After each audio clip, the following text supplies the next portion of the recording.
तो जी हाँ, नमस्कार दोस्तों। बता दूं, भोजपुरी सुपरस्टार थे साई लाल यादव जी का नया गाना रिलीज हो चुका है। गाने का नाम है सोफा सेट पर हुई, और इस गाने का पोस्टर रिलीज हो चुका है। गाना भी रिलीज हो चुका है DRS म्यूजिक पर।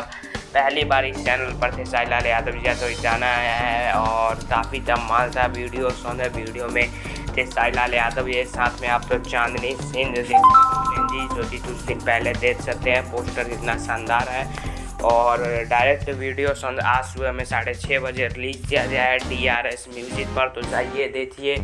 और बता दूँ कि बहुत ही कमालदार शानदार गाना है और काफ़ी सुनने में मज़ा आएगा। वीडियो लिरिक्स सभी इसमें कमाल से आप लोगों को देखने को मिलेगा। तो आप लोगों ने अगर देख लिया है वीडियो, कैसा लगा कमेंट में ज़रूर बताइए। साई लाल यादव चांदनी सिंह की जोड़ी कैसी लगती है ये भी ज़रूर बताइए। नए नए गाने आ रहे हैं और काफ़ी सारे गाने ट्रेंडिंग कर रहे हैं, तो उसके लिए आप सभी बधाई। और गाने ज़्यादा से ज़्यादा सुनिए। गाने थे साई लाल यादव, शिल्पी राज ने गाया है।